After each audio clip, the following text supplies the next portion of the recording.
اردو کہانیاں ماریا کی بھابھی کی کہانی۔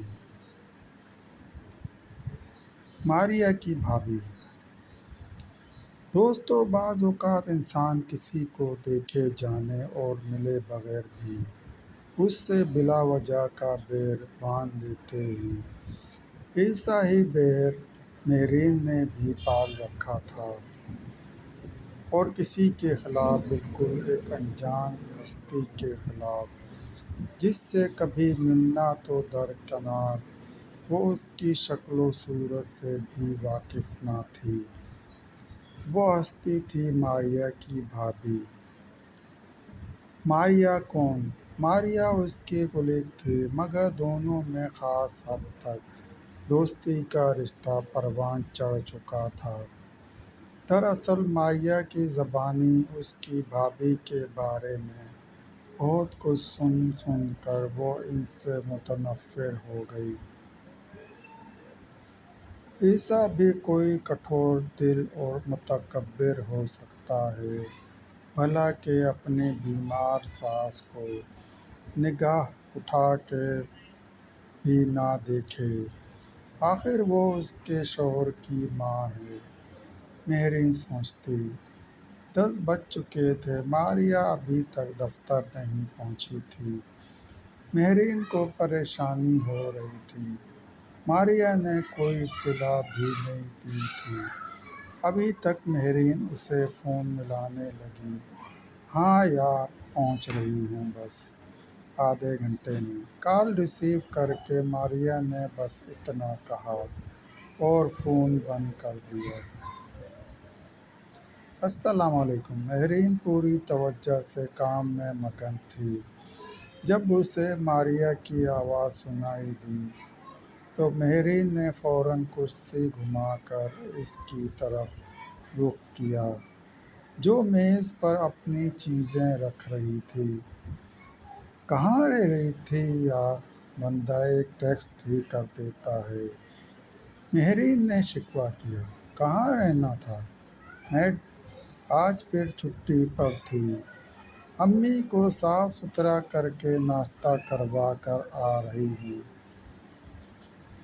ماریا کا موڈ بگڑا ہوا تھا اور خود ناشتہ کیا۔ مہرین نے پوچھا، کہاں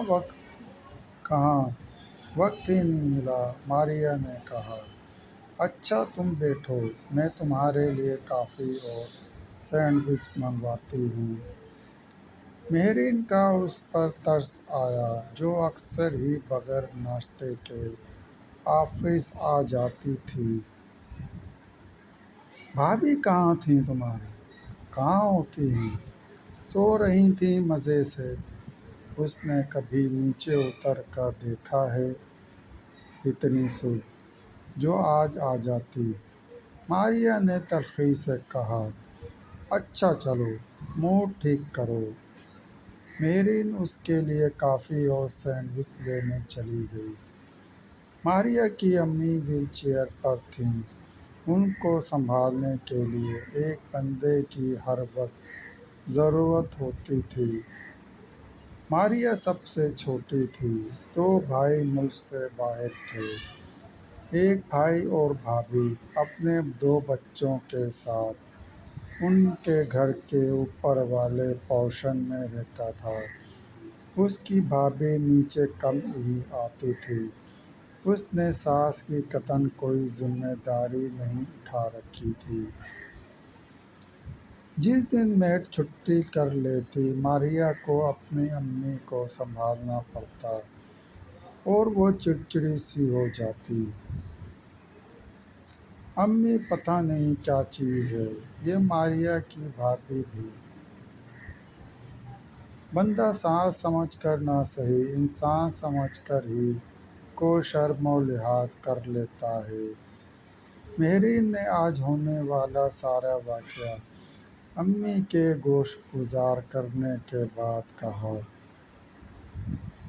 بس بیٹا، یہ دنیا ایسی ہی ہے، بے فیض لوگوں سے بھری ہوئی۔ کہیں ساس ظالم تو بہو مظلوم، اور کہیں بہو ظالم تو ساس مظلوم۔ امی نے بڑے سبھاؤ سے کہا۔ میرا دل چاہتا ہے کہ کبھی موقع ملے تو میں اس کی بھابھی کو خوب سناؤں۔ مہری نے تنفر سے کہا، ہر کسی کے گھر کے حالات مختلف ہوتے ہیں، تم ان کے ذاتی معاملات میں زیادہ دخل اندازی مت کیا کرو۔ امی نے اس کے انداز پر اسے سختی سے ٹوکا تو وہ اونھ کہہ کر رہ گئی۔ چھٹی کا دن تھا۔ مہری صبح سویرے اٹھی اور لان میں چلی گئی۔ ہار سنگھار کے درخت کے پاس پہنچ کر وہ رک گئی۔ رات کے کسی پہر کھلنے والے سفید پھول درخت کے آس پاس بکھرے ہوئے تھے، بلکہ درخت کے نیچے گھاس پر نارنجی ڈنڈیوں والے سفید پھولوں کی ایک چادر سی بچھی ہوئی تھی۔ مہری نے گہری سانس بھر کر اس منظر کی تازگی کو اپنے اندر سمویا۔ ماں نے اس کا فون گنگنا اٹھا۔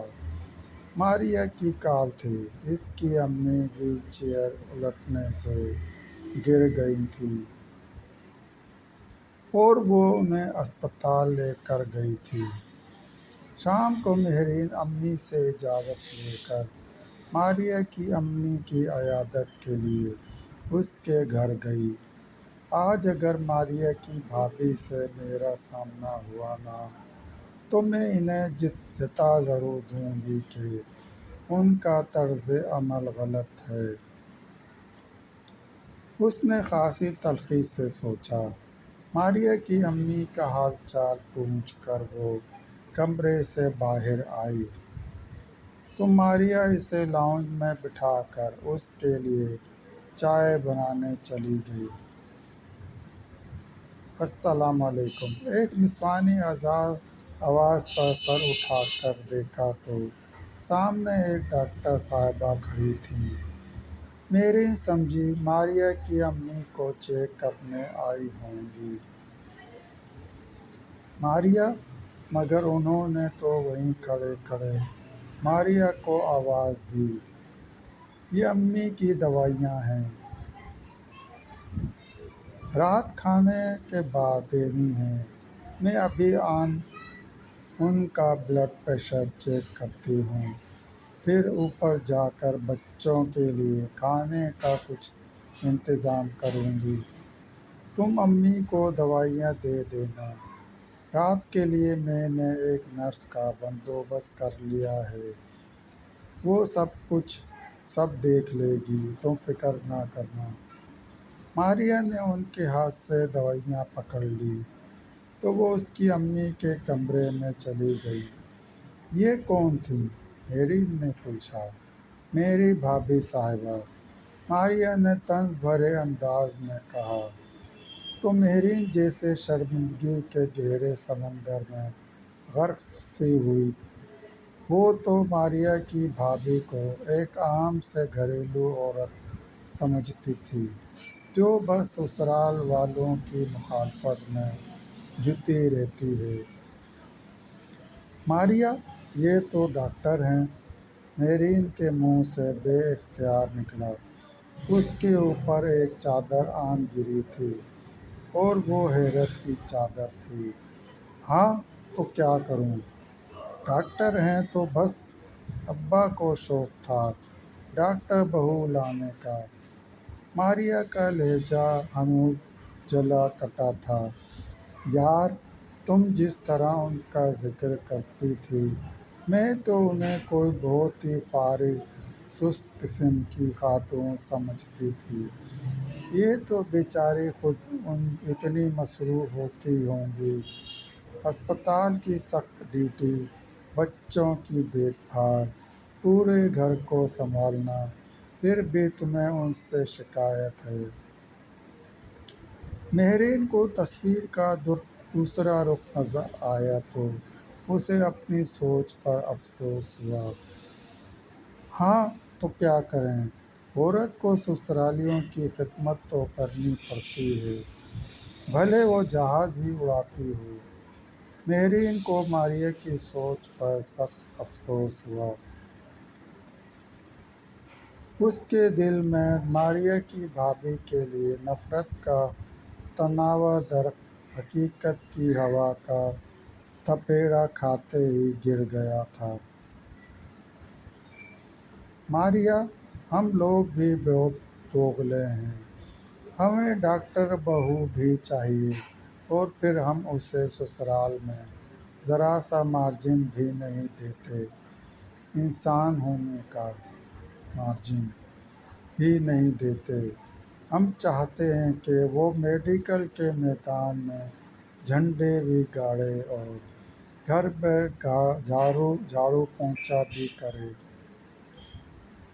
مہرین نے تعصب سے کہا۔ وہ اپنی زبان پر مصلحت کا تالا نہ لگا سکی تو صاف بات کر دی۔ اب اسے سمجھ آیا کہ وہ صبح سو رہی ہوتی ہوں گی تو اسپتال میں نائٹ ڈیوٹی بتا کر آتی ہوں گی، پھر بچوں کو اسکول بھیج کر گھڑی دو گھڑی سو جاتی ہوں گی، جس پر ماریہ تپی رہتی تھی۔ چھوڑو تم یہ لیکچر، جانب چائے پیو، ماریہ نے بیزاری سے کہا۔ مہرین نے چائے کا کپ لبوں سے لگا لیا، مگر اس نے دل ہی دل میں عہد بھی کیا تھا کہ آئندہ وہ کبھی کسی کے بارے میں محض یک طرفہ کہانیاں سن کر اپنی رائے قائم نہیں کرے گی۔ ہمیشہ تصویر کے دونوں رخ دیکھ کر ہی رائے قائم کیا کرے گی۔ اور ماریہ کے گھر سے نکلتے ہوئے اس نے ماریہ کی بھابھی سے باندھا ہوا بیگ اپنے دل سے نکال کر کچرے دان میں پھینک دیا۔ دوستو، یہ تھی ماریہ کی بھابھی کی کہانی۔ دوستو، اسی لیے کہتے ہیں کہ بغیر دوسرے فریق کو دیکھے سنے بغیر اس کے بارے میں رائے قائم نہیں کرنی چاہیے۔ دوستو، مزید کہانیاں سننے کے لیے چینل کو سبسکرائب کریں اور گھنٹی کے نشان کو لازمی پریس کریں۔ لائک کریں، شیئر کریں۔ دوستو، ویڈیو دیکھنے کا شکریہ۔